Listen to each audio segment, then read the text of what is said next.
Hello YouTube, Adam here. It's been a little bit since I posted the video on what I had going on or been up to this winter. It's all about inside flying right now for the most part. Been a pretty good winter. Not one I've been enjoying to go outdoors as much as I have in the past, but I've had plenty to keep me busy. So let me show you what I've been up to. Been messing around with these guys mostly. So I'll start off with probably the one I got in first to last. So right here, got the Eachine Lizard 95. This little guy is a beast. It is a brushless 3S FPV quadcopter. I hovered around inside a little. I did get a good day to go out and fly it, and it is fast. This one is set up with my FlySky radio.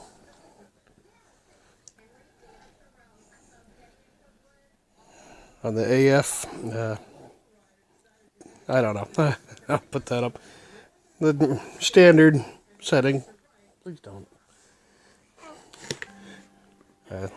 Lizard 95. Sorry for the distraction. This is just a raw video to show you guys what I've been up to. And there's multiple. They have this in FreeSky, DSM2, I believe. I've got mine in the FlySky version. This thing is an absolute little beast. Way too small to fly around this small space to really get into it. But I love it. Looking forward to getting outside. A nice connector, LED lights in the back, decent camera. We'll see. Waiting for warmer weather for that. And next up, these two guys. We'll start with this. So this is the Furby F90 Wasp racing drone. I was hoping this was going to be something. I got this courtesy of GearBest. I was hoping it would be something I could do a lot of indoors FPV flying, which has been my big thing this winter.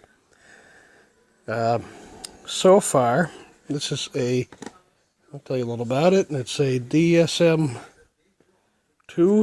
receiver in this.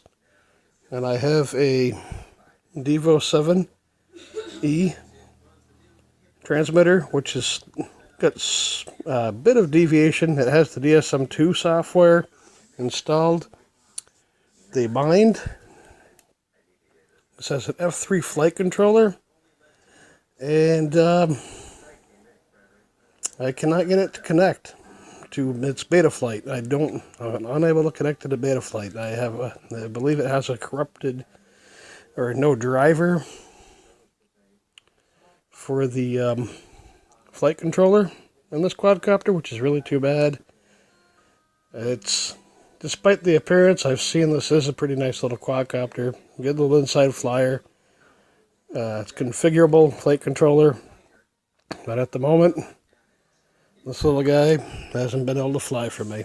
So that's been a work in progress. That's been taking up some time over the winter. Well, here and there.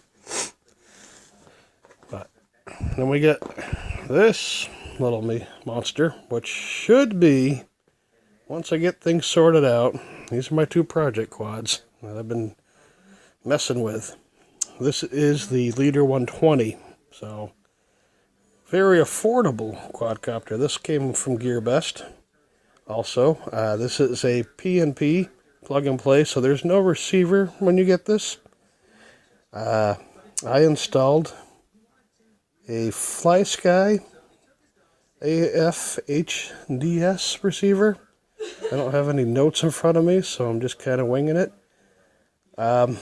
So I have some work to do. The receiver's bound to, again, my FlySky controller. I can connect to Betaflight, no problem, but I'm not receiving a signal from my receiver and my transmitter to the receiver on this. The receiver is bound but they're not communicating with the flight controller. So that's another work in progress. This guy doesn't come with any directions, so there's a lot of guys out there on YouTube and RC groups that I'm looking up, getting some ideas, and I'm getting close. I think I gotta figure out the wiring setup and set it up properly. I think my wiring's there. It's just a configuration in Betaflight. This guy does come with bare minimum. It's got a nice spare props. Comes with a nice battery. Oh, I got some spare stuff in here. There's a battery. It comes with a pretty decent battery. 30C. So, can't wait to get that out and get it running. We're getting close on that little mystery there. Lizard, go back there. You go back here. On to the next one I've had. So, then I saw the MGX hexacopter. I said, well, that's a nice little small guy. And it does not come with a camera. That is a CM275T camera that I've installed on top. It's just Velcroed on. It's a little micro AIO camera and a battery. And it's great. I can fly this around on the side, FPV, or not. I've left the prop guards on for inside flying because with the extra motors, it's got some punch. You can bang into stuff if you're not careful. So the prop guard's been nice. Looking forward to take that outside. Get a little FPV flight on that outside. Been definitely cruising around the house with that. Not the ideal small space flyer because they do have some punch with the extra couple motors on that. Definitely fun. It came with a different controller, which I haven't used. I use this one.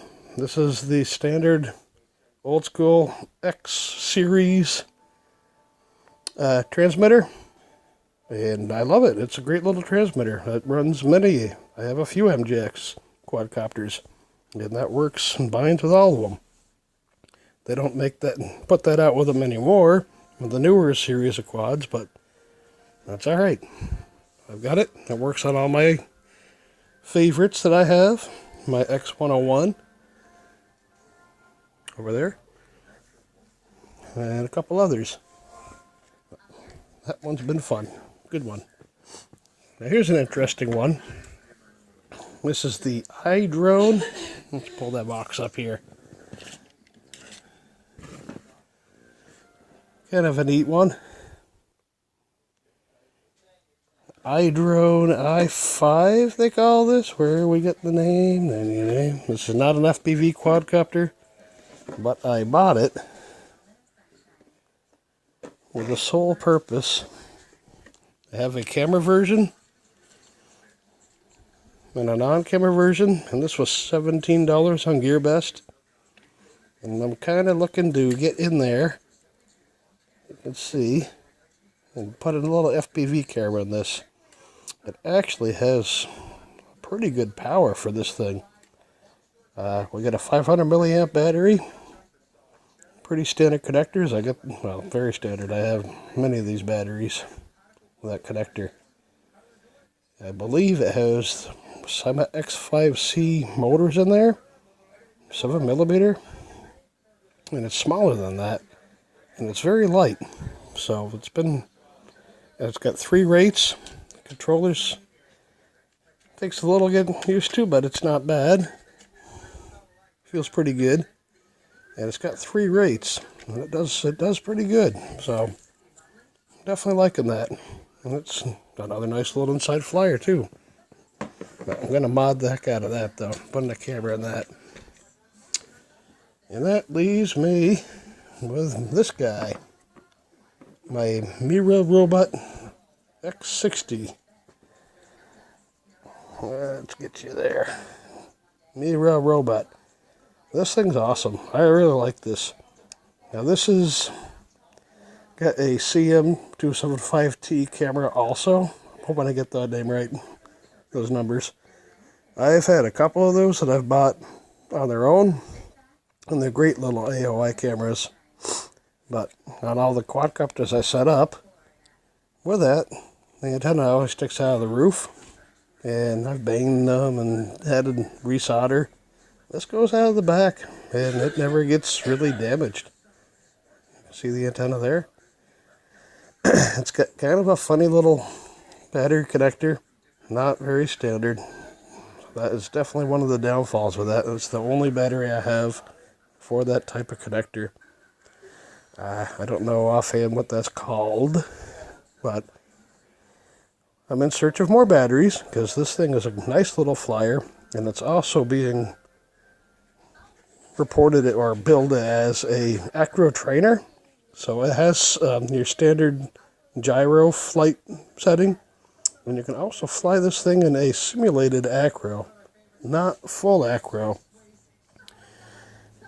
It kind of has an acro with, what would I say, a tiny bit of stabilization, but I believe what I've heard is a bit of delay to the acro. I haven't tried flying it with their acro set just yet, but in stabilized mode, it works great.